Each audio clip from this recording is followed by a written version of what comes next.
Thanks everyone for coming out today. We're going to be talking about innovations in feedlot nutrition and maybe a couple other things. So I'm just going to introduce myself and then we'll introduce them and keep it moving forward there. But my name is Ryan Robichaud. I'm the feed category manager here at FBN. And I started here about 4 months ago. My background is in dairy nutrition, farm management, and then I also did some e-commerce with animal feed. So we're trying to digitize animal feed here and try to bring as much value to FBN members that have beef cattle as possible. So today we have a panelist of 3 cattle farmers and 1 extension agent. And I'm going to ask them if they can introduce themselves, and then we'll get on to the conversation and see what we can do. Okay, so I think, Alfredo, if you want to start. Sounds good. Thank you, Ryan. I appreciate it. And thank you to the individuals that were involved in getting me invited to this. I appreciate the opportunity to visit with you all. A little bit about my background. I'm now a county extension educator out of West Point County, Cumming County, Nebraska, and West Point, Nebraska. Started as a professor long ago at University of Minnesota, and decided it was time for me to focus on what I enjoy, which is extension, and did that with a move to Nebraska, and I'm very happy I did. So we'll come back to more discussion a little later on. Thank you. Perfect. Hi, my name is Lynn, and I'm from Southwest Minnesota. I'm a producer there where we have a feedlot and then a wean to finish hog operation also.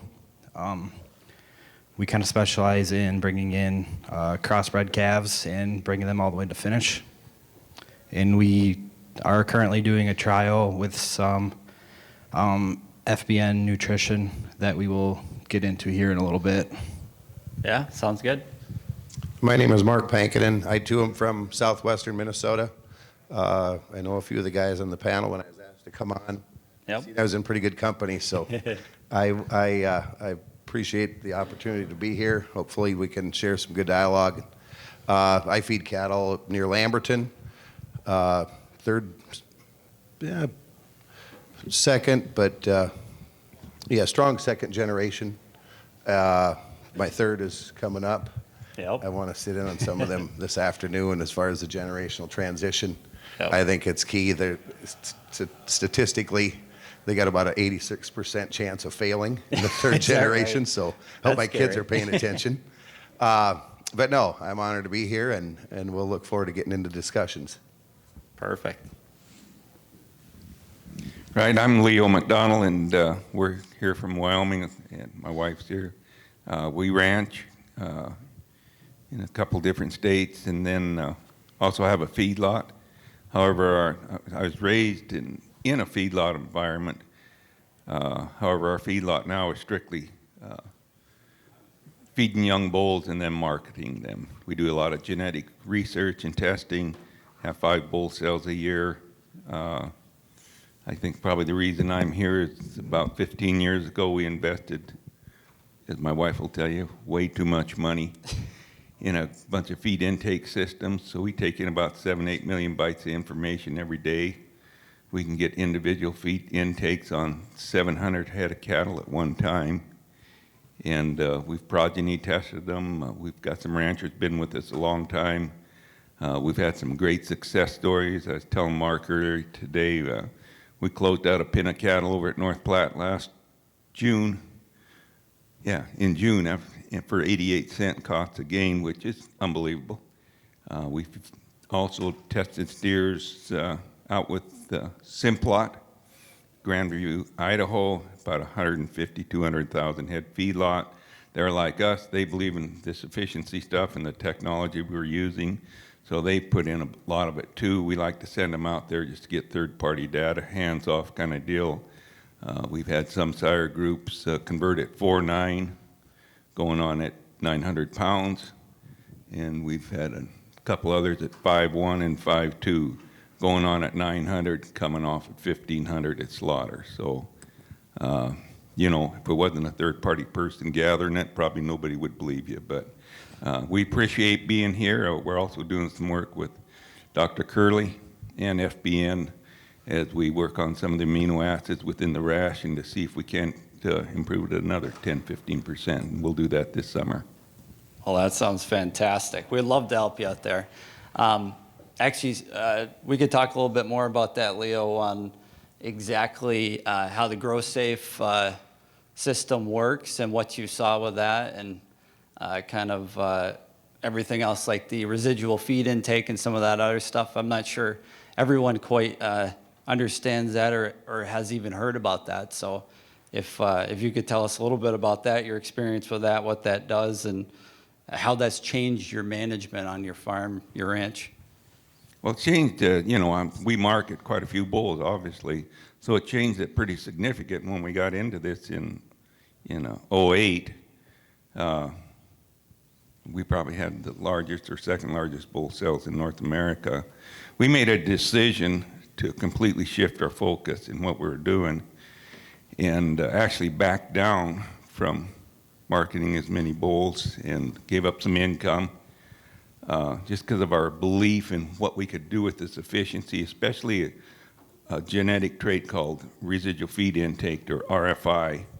It looked to us like it was a great opportunity as seed stock producers to go back and finally do something for the cow-calf guy. Yep. Wasn't about the feedlot, although the feedlot benefits from it. Wasn't about the packers, which as seed stock producers, that's where all our emphasis has been, right? Markers, carcass, and feedlot. Well, we could go in and we could reduce the feed intake on cattle, mother cows, 15 to 20%, not affect their performance one bit. Same weaning weights. In fact, our experience has been we've actually increased their weaning weights without having to use the high growth bulls, still using kind of common sense growth traits that fit these drier environments. And, I'll just flat tell you, I think ranchers who start this whole multi-billion-dollar industry have been extremely marginalized in their profits. So this gave us an opportunity to go back and help the guy that starts everything that we all enjoy. So lots of parts to it. It's not as complicated once you get into it. We work with 4 different efficiency traits, RFI being one, DMI, dry matter intake, feed conversion, and another one. And I'm not going to go into that unless somebody that wants to in the Q&A, but the successes we've had, one of the first sire groups that we ever tested was over at Simplot. Like I said, third party, we put the semen out with the people, contracted calves back, blew them away at 4.9. And all Simplot, all those folks had to say about it was, Leo, there's no sense telling anybody because nobody will believe you. But that's been our experience. We've only had one set of steers over 12 years that disappointed it. And as Mark knows from feeding cattle, there's a big part of management also to make these things work. There were a set of calves that were fed 60 days too long, so obviously we had a lot more cost into them. But yeah, we've been very pleased, and the ranchers that work with us had seen huge results. Mm-hmm. But the other thing, if I can real quick. Go for it. There's a huge side to this efficiency thing as you talk about sustainability and regeneration. If you got cows out there that are eating 20% less grass, they're probably drinking less water, right? Huge conservation side.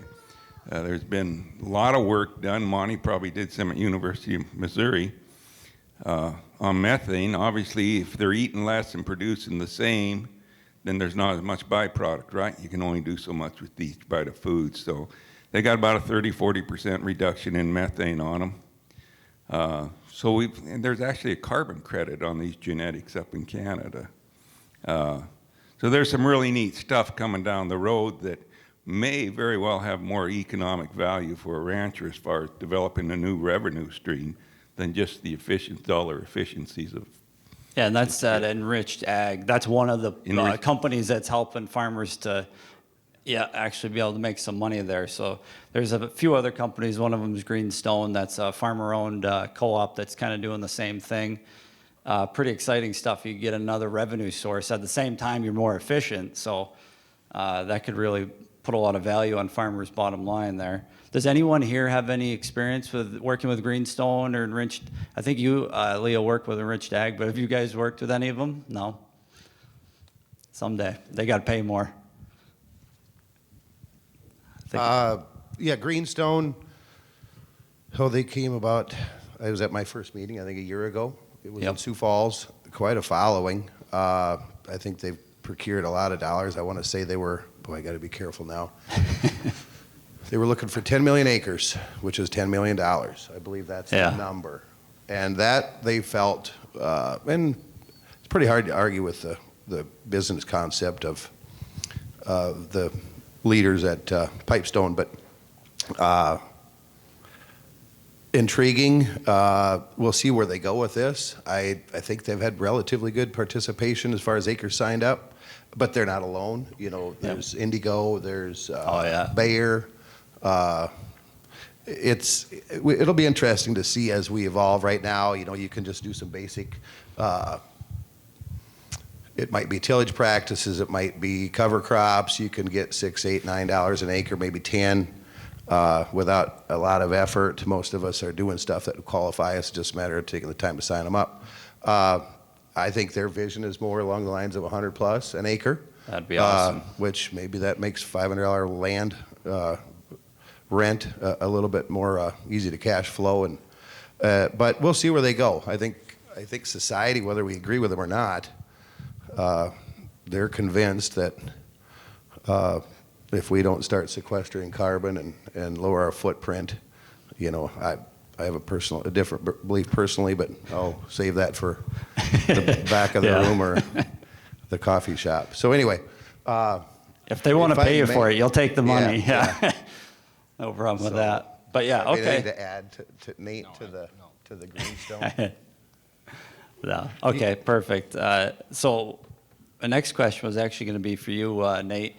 What things have you tried over the last few years that you've tried innovation-wise software, or even using FBN amino acid approach, and kind of tell us a little bit about that and anything else you've done. So Yeah, so we actually brought a group of calves in here around September 1st, and like I said earlier, they were Holstein Angus cross, and I think they were around 190 pound average, and we split it was about 338 head in that group, and we split them in half, and the one half was being fed with what we called our conventional TMR ration that we've been using on our farm, and then the other half was fed by balancing the amino acids.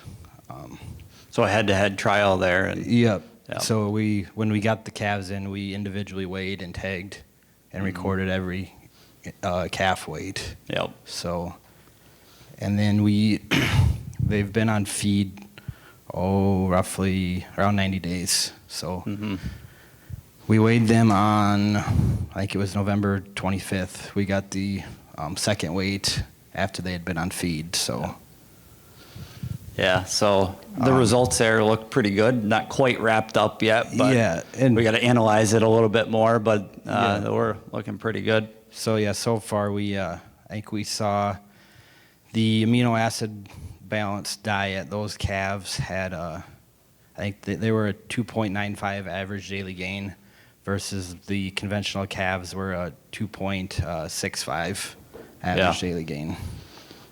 That's a lot of money at the end of the day. It doesn't sound like a lot, but when you're in the feeding business, that's quite a bit right there. Because the cost of gain on the amino acid balance calves was 52 cents per pound of gain. Yep. And the conventional was 67 cents. Yeah. Oh, yeah. So there's a This is pretty 15 good. cent difference there on per pound of gain. Yeah, and that's on, was that on like one pen split in half? So if you were to do that with the whole herd, say, you do the math and it ends up being a pretty good chunk of change. So, but yeah, that's, and then when you manage that data, you have a software program, you have PLA, correct? Yep, we use PLA, so we use that to track all the feed deliveries and all the feed costs and all that information. And scale weights and stuff like that, correct? Yep. Okay. So yeah, we've been on PLA for about 3 years now. So Yeah. How has PLA changed the way you run your operation? Since you have more data, you have more insight, and has it changed anything, or were you pretty much already doing the same sort of thing that you're doing now? You can just track it better now. Yeah, it hasn't really changed a lot. We've always tracked it, but it was always pen and paper prior to spreadsheets, a bunch of Excel, PLA. But what we found is you can just get that information in a more timely manner than the old way of doing it. It's more readily available to us. So right, yeah. One question I was going to ask any of you guys: do you have any benchmarking that you use, but to industry standard? I know. In my past I did dairy, and in dairy we have a lot of benchmarking stuff that you have groups that benchmark and stuff like that, and it kind of depends. You need to have something that's quite similar. But does anyone have any experience doing benchmarking, or looks like Alfredo? So as far as within the facility or across operations? Yeah, more across operations, but either way, yeah. Interestingly, you mentioned that even the name, for those of you that are signed up with Performance-B, for most programs, Elanco Animal Health will have a concept or a product called Benchmark, yep, which has been out for a long time, since before it was operated by VetLife at the time. So, and if you're a customer of theirs, I'm assuming you're buying product from them, you're able to have access to your own operation relative to a benchmark for your area. Within certain regions of farm business management operations, whether it's in Minnesota or other places, there are also some opportunities to benchmark yourself against other operations. And I recommend that you do that. Remember, on benchmarking, it's really sort of a point in time, and there's so much going into the outcome that you're looking at that it's hard to use it as a improvement tool, but at least you know where you're at, and maybe perhaps design something that you want to improve on. So, yeah, if you know what your goals are, you track them, then you can manage them.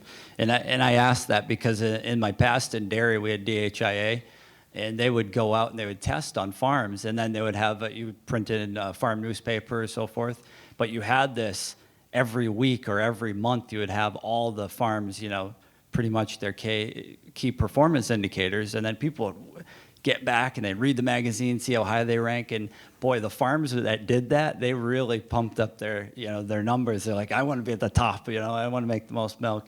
So I always thought of something like that in beef, who was kind of doing it and so forth. Sounds like Elanco's doing some of that, but. And Ryan, if I may add something with regards to, operation of your feedlot with a tool like Performance Beef, and there are others. There's a set of data that comes out of Performance Beef, for example, that provides either an intake or delivery curve. You can measure that up against what you propose to offer on that particular pen on a per head basis. So now and then get into that and measure that difference, concentrate on the tough days such as harvest or weekends, which it's either the B team takes over or somebody else, right, Mark? And so Sunday feeder, that's you got to clean it up on Monday. So it changes possibly. So then you could probably use that information to try and rectify things. If there's also an output that hardly anybody uses, which is how much the diet was asking for each particular ingredient and how much you put in it. Nobody does anything with that. That's a little tougher to fish out of that email that comes to you from the service. But you can actually rebuild that diet yourself if you take the time and determine if somebody's adding too much of this, too little of that. And now it changed from 65 megacal NEG down to maybe a 58 because they overdid the forage or things such as that. So there's a lot of information now being generated by these programs. It's time that you or your consulting nutritionist spend a little time looking at those and maybe getting a little better on what you're trying to do. Yeah, now that you say that, it reminds me of my old days of feeding dairy cattle. We had Feed Watch, and there was a feed error report, and boy, I got an incentive to get as close to zero as possible, but we definitely knew that, and the nutritionists would do that. Like, if you do make an error, I'm going to show you how much this error means your diet is off of where it should be. So, yeah, glad that's starting to happen in beef, and PLA is doing that. My next question was going to be for Mark. I was just kind of asking, over the last few years, what kind of technologies and either new feed products, software, management strategies have you used to really improve your feeding operation? All right, Ryan, I guess efficiency, whether it's the last 30 minutes of this conversation, I think I heard the word 13 or 15 times. I lost track. I was actually counting. And I'm sure you go up and down the hallways of this whole conference. It's everybody, efficiency. FBN wants to be more efficient. As a cattle feeder, we think of efficiencies as feed conversion, pounds fed to pounds gained. And yes, I mean, it's critical, especially right now. We're all feeding $7, $8 corn. We're trying to, but again, so much of what we do, Leo, the reference to genetics. Mm-hmm. So there's things that we can do within our feedlots, animal procurement, genetics, steam flaked corn, the TMR, stuff that's been here for 30 years and stuff that's been here for 13. It's all about efficiency. But today I'm not going to talk about efficiency in the bunk. I'm not talking feed efficiency. I have my eye on another efficiency that I think is it's been here, but I think it's getting more and more. And I'm talking about efficiency of the workforce. And things that I'm willing to do, whether it's technology. I mean, we've came light years in technology and farming. The tractors literally drive themselves. There was a reference to autonomous tractors in the last one I was in. There was 3 of them rental last fall. They're coming. So equipment, technologies, chemistry, and biology. I'm going to talk a little bit about biology today. Because when I look at my crew and I realize that I have one man for 1,140 head to cover, and every day, the first thing that's got to get going, they got to get the feed wagon rolling. The feed truck's got to go. We got to feed cattle. It's nothing I like to dwell. I mean, I want to get it done and get on to things that are more impactful. Don't get me wrong. To not feed the cattle is not an option. To not feed them accurately is not an option.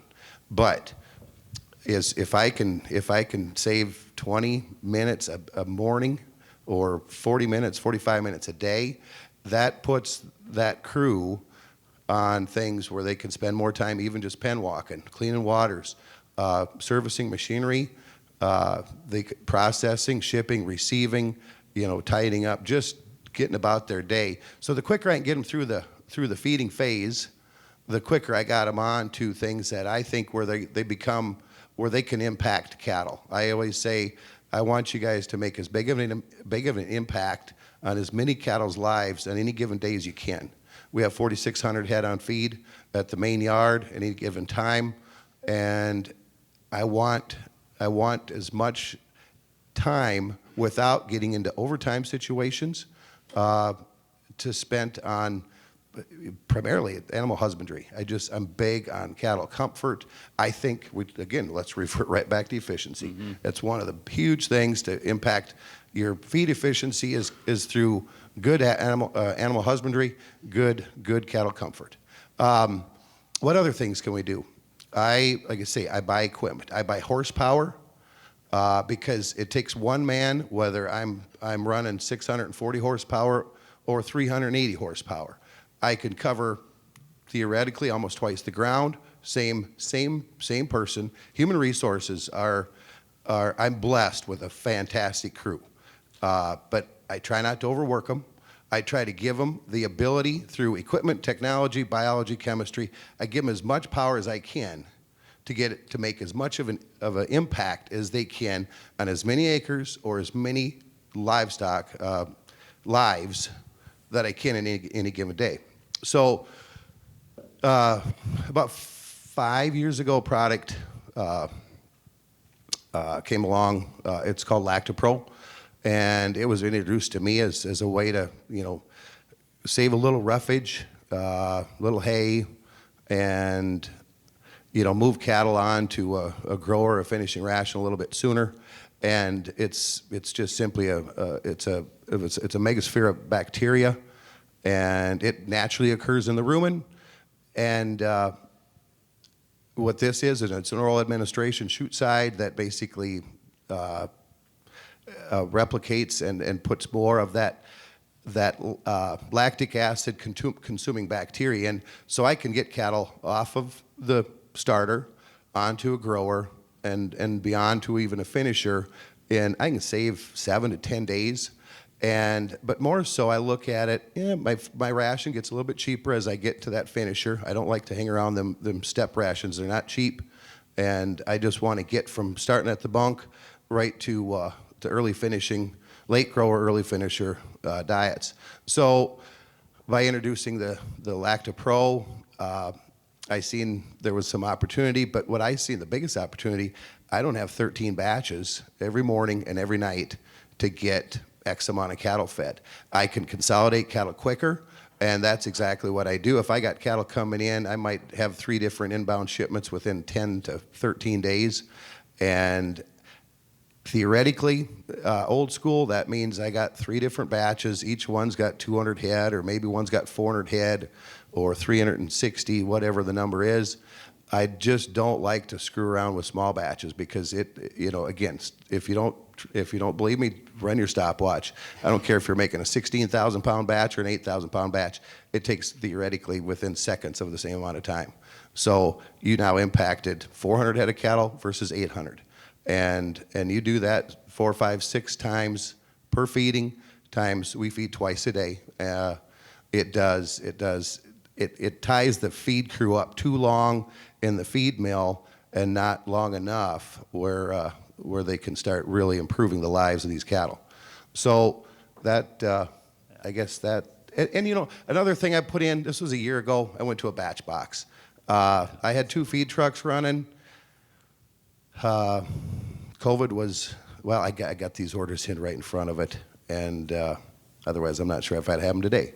But we did, I seen too much time spent going from the payloader to the feed truck, from the feed truck out to deliver, back to the load station, out of the feed truck into the loader, and then so them steps. Plus there was a bottleneck down there. It seemed like the timing was never quite synthesized where the one truck would be pulling out, the other truck would be coming in, and I guess it's about half the cost of what a feed truck would cost me today, and I just put in a stationary batch box. So now I got one guy that hops in the loader every morning.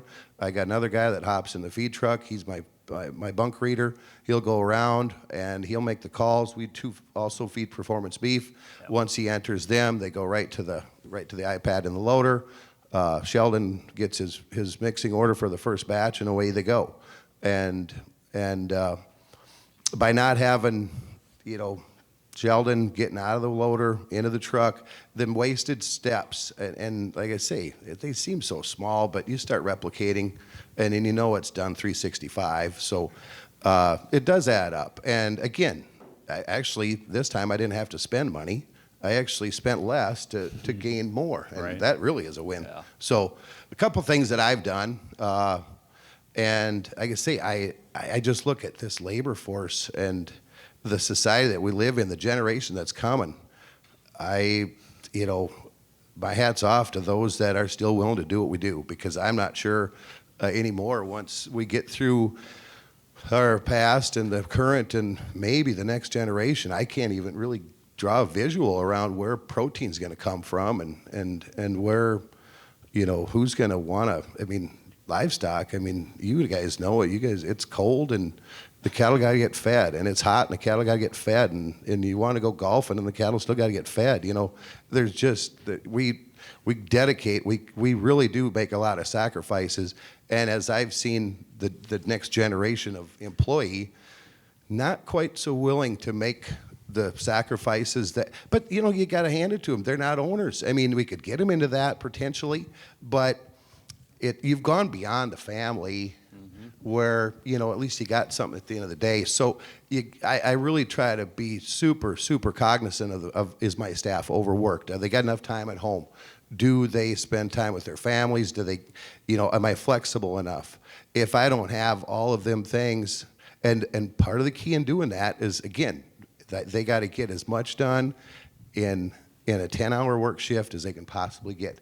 And to not do the work, don't get me wrong, it's not like they just go home. They stay. If there's work left done, that needs done, they stay and get it done. I just don't want to have it be, it gets disheartening for their wives, their kids, their families if they're always home late. So again, I'm big on, my banker doesn't necessarily like it a lot, but I'll spend a lot of money to give these guys as much equipment as I can to get home on time. Yeah, I think that's really important. If you can empower your employees with the training, the equipment, all that sort of stuff, so they can be really productive and still be able to go home, and the work's not, like you have the batch box, now they have to get in and out of the loader fewer times, so I'm sure they love that. Yeah, I think that's fantastic. So my next question, and I was talking to Alfredo out in the hall, and we're talking about all sorts of fancy innovations and nutrition, and one thing you mentioned was, well, you got to hit your basics right. So I don't know if you want to elaborate on that point a little bit. Well, thank you, Ryan. Appreciate it. And I really appreciate what Mark said, because I used to run the university feedlot, or various of the feedlots at the University of Minnesota, and we had young people that had probably at times never even done many of these functions. They got to the point that they could do them, and the best thing I could do is exactly what you did, which is buy equipment that would make things easier and retrofit facilities to the capacity that we could go in and out and get them done, fed fast. If I didn't have to have that many diets built for research, we could feed that whole group of cattle in about 1 hour.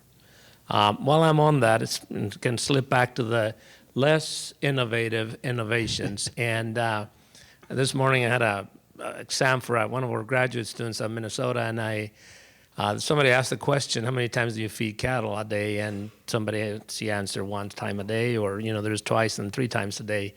Let's be very clear about that. The cattle will consume more feed if you feed them more frequently in the day, but they will not gain more.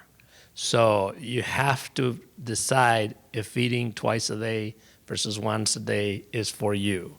And I know this is heavily countercurrent, because your cousin in Kansas, the real cattle feeder, does it. You may not, want to compete with that. But the point is what happens at harvest time? Who's going to feed those cattle in the afternoon or the evening, whenever? What happens on weekends? Now you have to have that done twice. Now for us, we tried it early on at all these feedlots.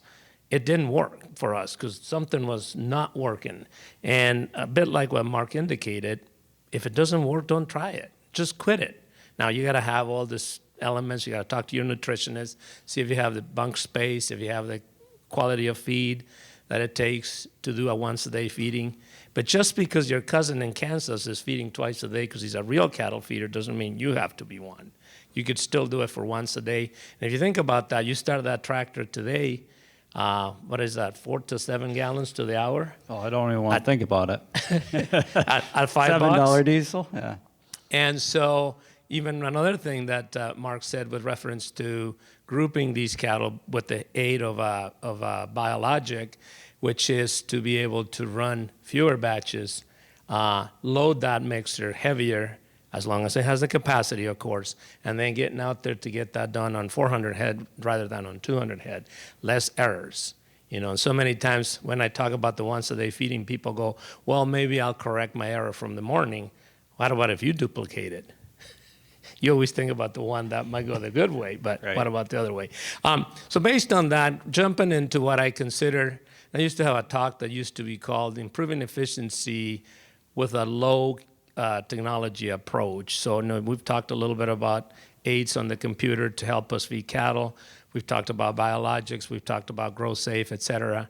What about getting back to the basics, which is how much feed is wasted when you're loading your mixer? How much feed is wasted because you did not cover a pile? how much feed is wasted because you put it up at the wrong moisture. Now it's running out the back, or it's so dry you can't even pack it. So, so many times we want to, and I'll remind everyone, the promise of feed conversion improvement efficiency by Rumensin is 5%, no more. And we waste 30% on a feed pile. Somebody needs to help me understand how we're ready to lose 30% on a feed pile, but we're seeking a 5% silver bullet. And that's where sometimes it doesn't make sense. So when we used to train students, we would walk around all these facilities looking for opportunities to make things better on your own operation. I know it's difficult to cover piles. We did it. I know it's difficult to put away all the junk that comes off when you take the plastic off and the tires or the bags or whatever you're using. But at the very end, you're salvaging a lot of feed by having a cover pile. Same thing with storage of dry or high moisture commodities. A lot of these nice facilities, particularly Minnesota, has some tremendously good bays and storage facilities. And the challenge sometimes is the grade on the driveway going into the storage facility is the wrong way. So now the water is running into your nice dry storage. Or you decide you don't need to put any tar or concrete outside that storage bay, and so all of a sudden you're tracking mud in and out of that facility as you're loading things up. Again, in this regard, I think Mark and I are similar. We're going to spend the money where it takes to make things easier, more efficient, and maybe lose a lot less feed. And think about it. We talked already about $7 to $8 corn. Distillers at nearly, $300 a ton, dry equivalent anyway. Everything else is extremely expensive. Fuel is expensive. This is time to take a look back. And the money may be there. We're selling cattle for $1.55 live. I'll remind you one thing. We're producing 27 billion pounds of beef this year. The last time we did $1.50 fat cattle, we had 22 billion pounds of beef. So people are consuming beef. They want your product. They're going to pay for it, but your margin is tighter because of high input costs.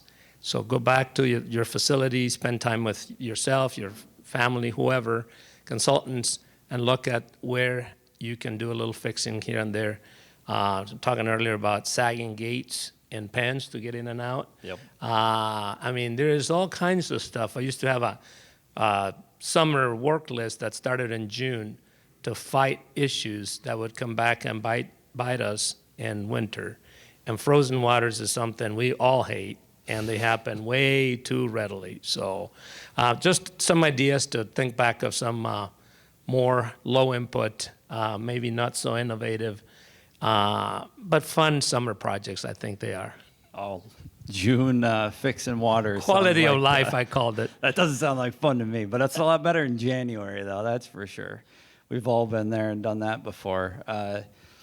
Yeah, so next thing, I was going to ask about, we kind of talked about some of the stuff you guys have done in the past and some of the things, but do you guys have any plans or strategies kind of going forward and things that you're thinking about doing? And it doesn't necessarily only have to be nutrition, but on your feeding operation or feeders that you're seeing, like what are people or what are you thinking about that you're interested in that maybe you're not sure that you want to do it yet, something like that. So kind of see what might be out there and what might be interesting, but maybe you're waiting for a little more information. Let your neighbor test it out first. He can be the guinea pig type of thing.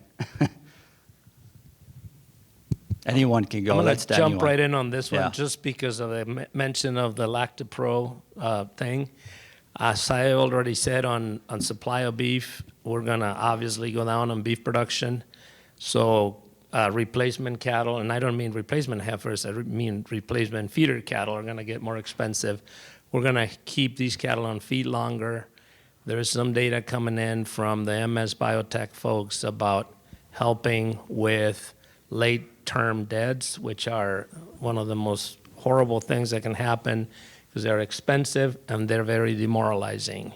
And they will be back. I mean, they are here, but they'll be back stronger as we make these cattle from 1,500 to 1,700 pounds, because Tyson approved 1,100 pounds upper range on carcass weight. So you will have 1,700, 1,800 pound fat cattle real soon. So plan ahead, whatever that's going to take. Talk to your consulting veterinarian and nutritionist.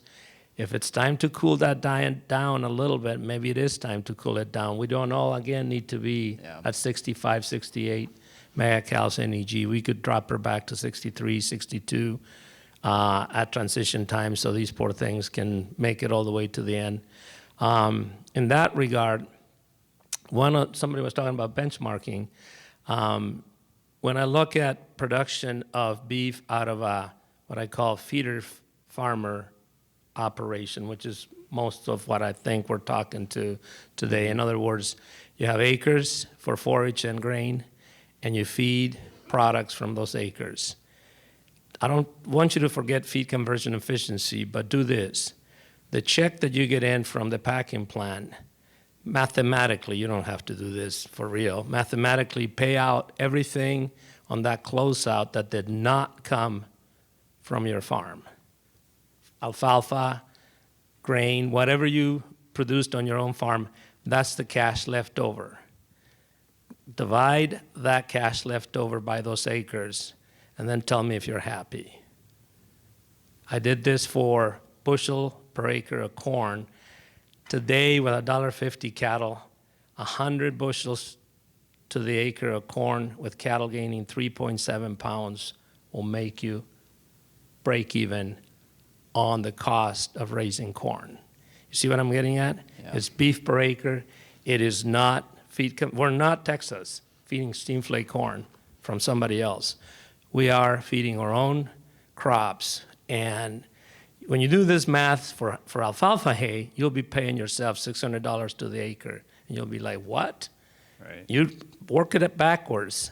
Price that price $1 per ton and build it back into the system, and it gives you a nice fat zero profit to your feeding operation, just because you now have appraised it based on the crop value. So to me, that's another paradigm shift in our heads, and maybe it'll keep the banker a little happier.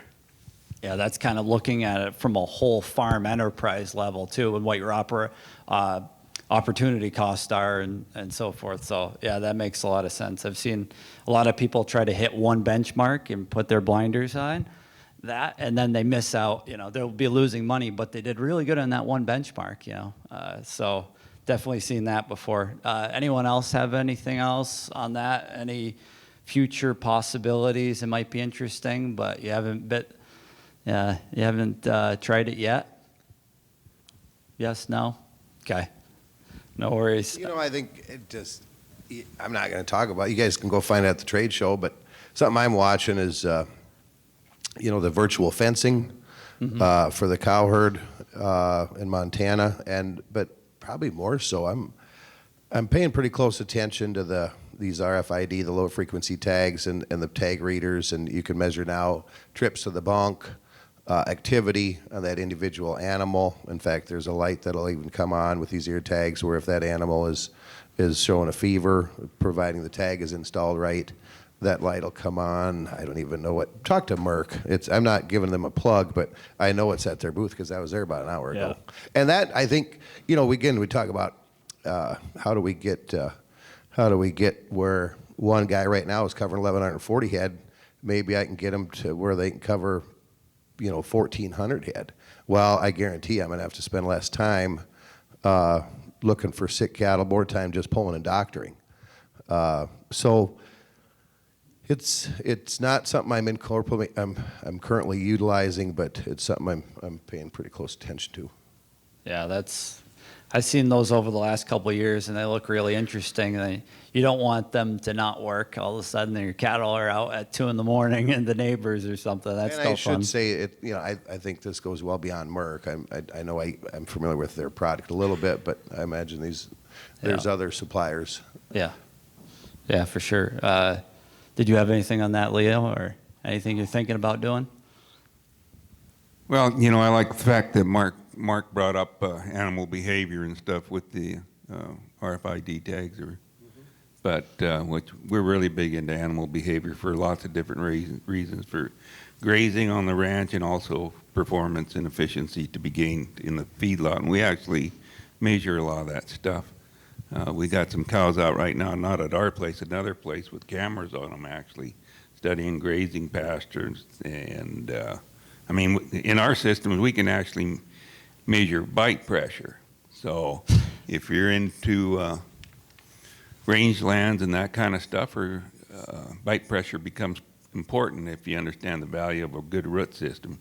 You don't want the cattle tearing out the roots on those wet days. So, there's so much stuff going on today, so many opportunities that I came home in the 70s from college, and all you did was produce a commodity, right? Right. And the opportunity today for young people is just amazing. You can, we're trying to get our ranchers, the people we do business with, to look at their returns on the ranch on a net dollar per acre, right? What do you net per acre?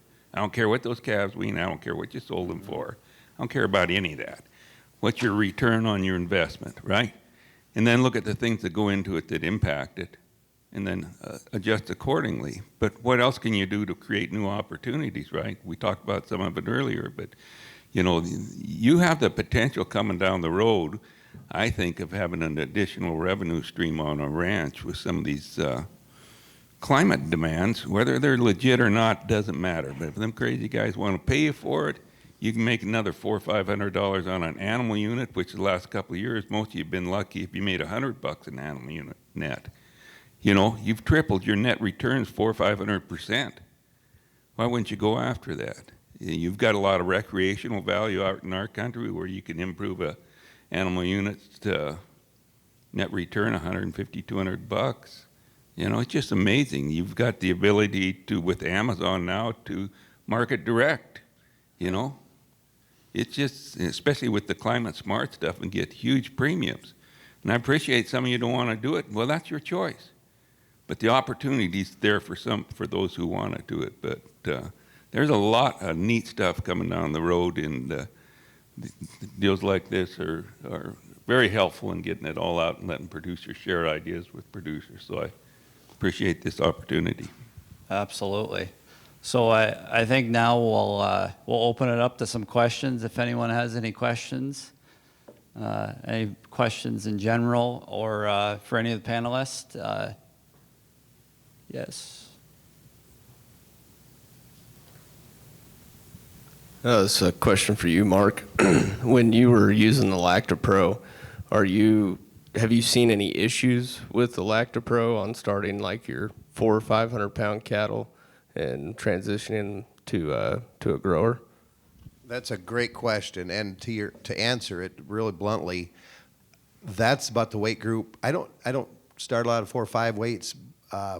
6 to 7 weights would be about. I'll still wean a few calves, and I'm looking to grow structure and skeleton. So when it comes to my ball and calves, I do not use I've tried it, and it's not that I tried and failed.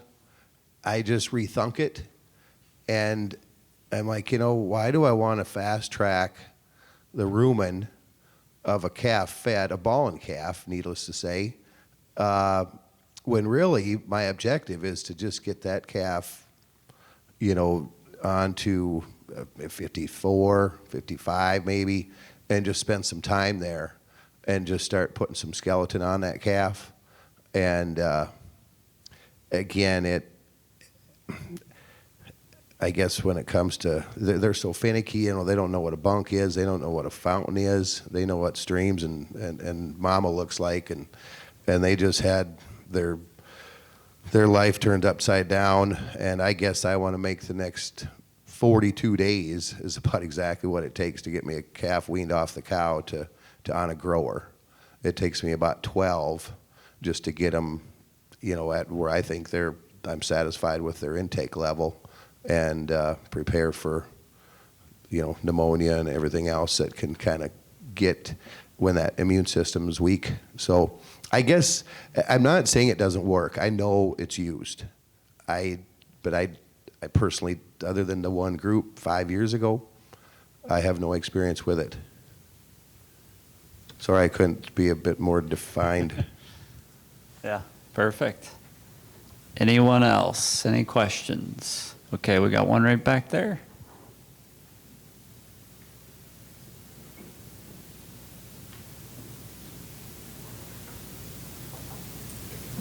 This one's from Mark too. Can you talk a little bit about efficiencies in the trucking side of the business? Opportunities in trucking? Horsepower. No, chrome. That attracts a truck driver. You need more chrome. Yeah.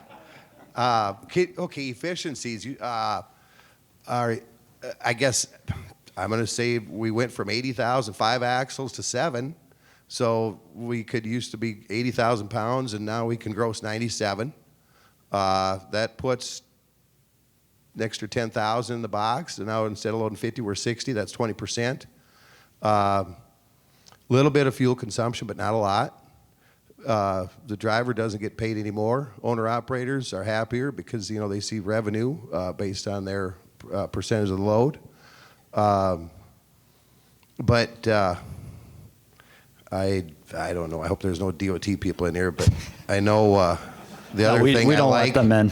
is I started trucking back in 1992.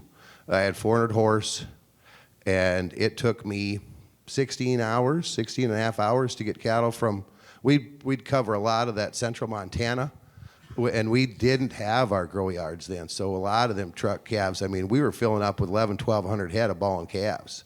We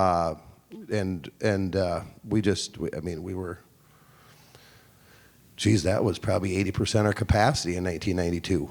And so I guess what I've seen change, though, for just to reminisce, I bought an old truck again, fixed it up. I took it to, I think I loaded in Billings or Big Timber last fall with it. And these guys are getting home in 12 and a half hours. It's still taking me 16. And I thought, well, the speed limits are higher now. That's why they're getting home so fast. It doesn't do you any good to have an 80-mile-an-hour speed limit when your truck only goes 62. And I'm not talking because it's governed. I'm talking because that's all 400 horse can do with 57,000 in the box coming out of Montana. So, yeah, efficiencies in trucking. Don't govern your trucks. It's hard to speed at, you got an 80-mile-an-hour speed limit. Keep the door shut. You'll get there. And horsepower, it's another way to buy sleep. I told a cop once that speeding is the only way I know how to buy time. And most people get airplanes, but that's a little expensive for freight. Yeah, it's a good point. Okay, any other questions? Got one over here. It seems pretty apparent listening to you guys now and other seminars I've been at this week that labor seems to be just over and over again. And with the feedlots I visit with, I think we're in a labor crisis. And it all comes back always in the feedlot situation to get the cattle fed. What is the industry looking at for self-feeding things to eliminate that I don't think are going to get any better?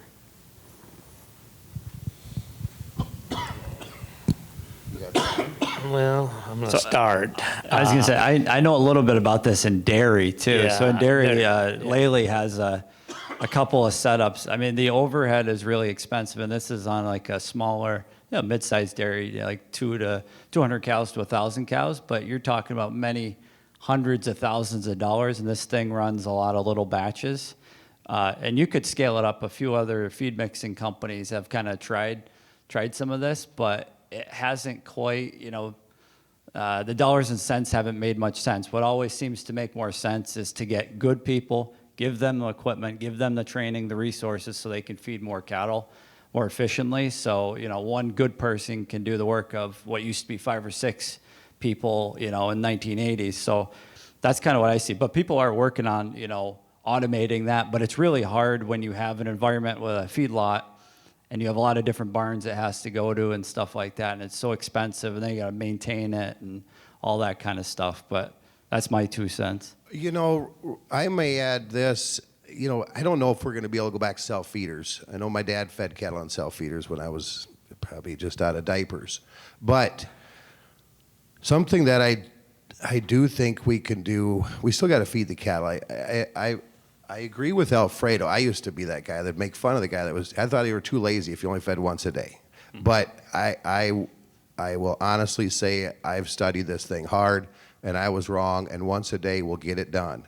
We don't have enough bunk space. You need, what, 12, 14 inches to feed once a day and get enough feed in front of them? You could probably do it for a little less, but, because I know there's a study that proved that you can go down to about 8 inches and you should be We're fine. about 9. Yeah. Like I say, some of our pens, we could probably get away with it. But whether you're once a day or twice a day feeding, I think you're going to they have to be fed.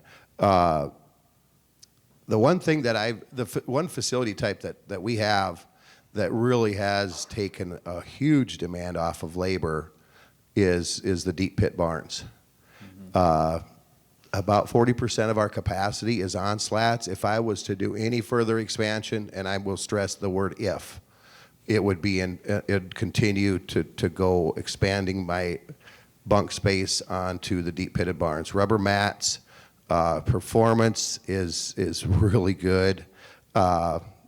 Depending upon the time of the year, it'd be hard to argue whether you got an advantage over a monoslope and a pack barn or not. You know, I'm just referring to the climate that I feed in, which is north of Interstate 90. And but you know, if I had all of my capacity was on a pit, you know, over a pit, all my pen maintenance, all of my bedding pens, hauling manure, pulling packs, that would happen once a year rather than once to 2 times a week. So I visualize myself, if we didn't have any cattle on pack, I'd have 2 guys come in and feed, get done feeding, go home, go back, walk pens. They're probably done by 11 o'clock. They come back on they come back on at 3:30 and they're done by 5.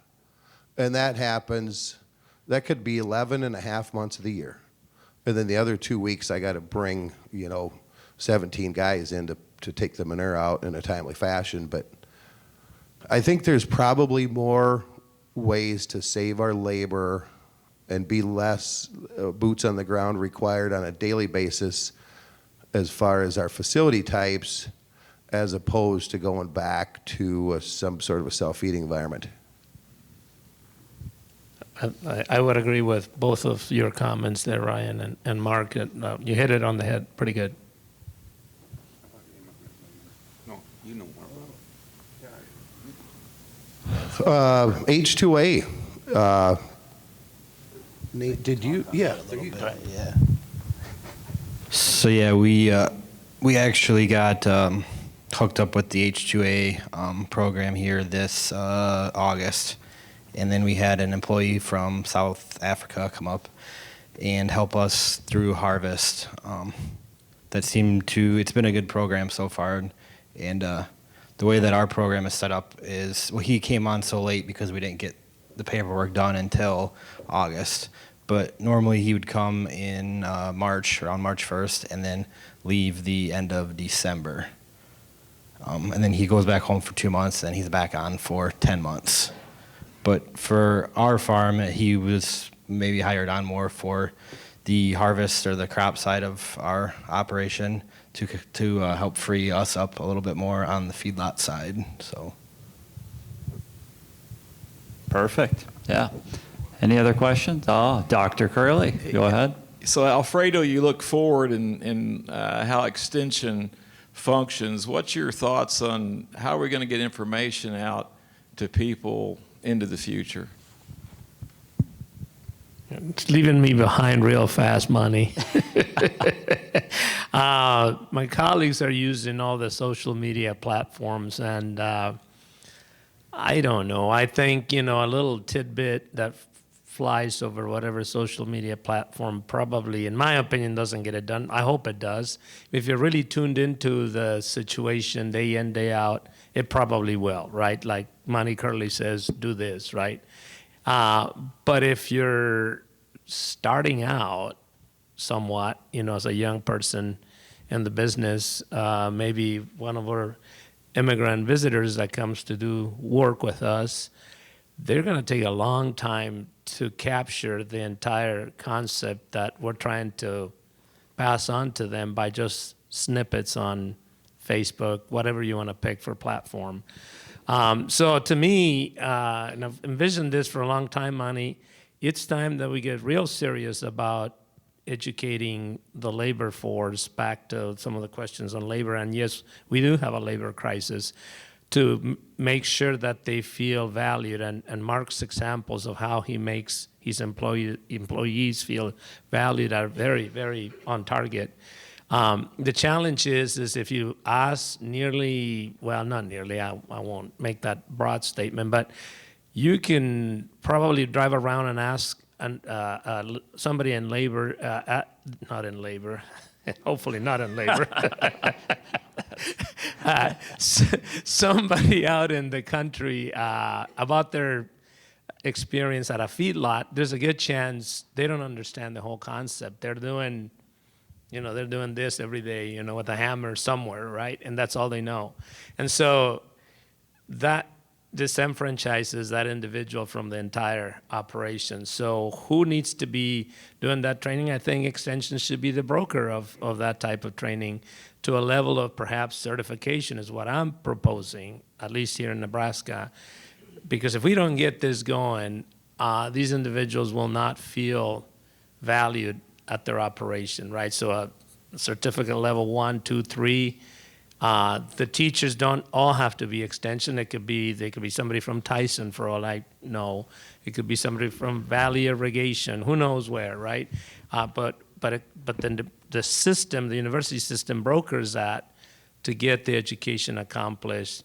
In this case, to labor, and it renders a labor force that is certified, dignified, and ready to perform at a professional level, like all of us in this room, right? We feel validated because what we do, it has value to somebody else. And I'm not sure we're conveying that message through the labor, particularly on the immigrant labor force as well. But I'm not sure. I mean, that's on a day-to-day education deal. As far as the producers, I think for many producers, especially young ones that are already pretty well experienced, the social media platform might be the way of the future. I'm not sure. I mean, everybody's so busy anymore. And all these young parents have chosen to spend more time at home, which is perfect. They're probably smarter than we were, have more family time, and we need to accommodate that. And if that needs to be by platform, social media, maybe that's the way it needs to be. I think you and Dr. Curley need to start a podcast there. People can listen to it when they're working. But yeah, right. Yeah, and that actually kind of reminds me of, I don't know who saw Jocko talk earlier, but one of the things was valuing your people, but another was also telling them why their job is important, making sure they have all the abilities, all the training, all the resources to be able to do that, and then explain, why what they're doing is important. So I think that's a pretty key takeaway as well. Do we have any more questions or? No? Okay, I think we're a bit over time anyway, so I think we're going to wrap it up, and I appreciate everyone coming out, and I really appreciate all of our panelists over here for taking their time to come up here and talk to us, and yeah, thank you guys. Thank you.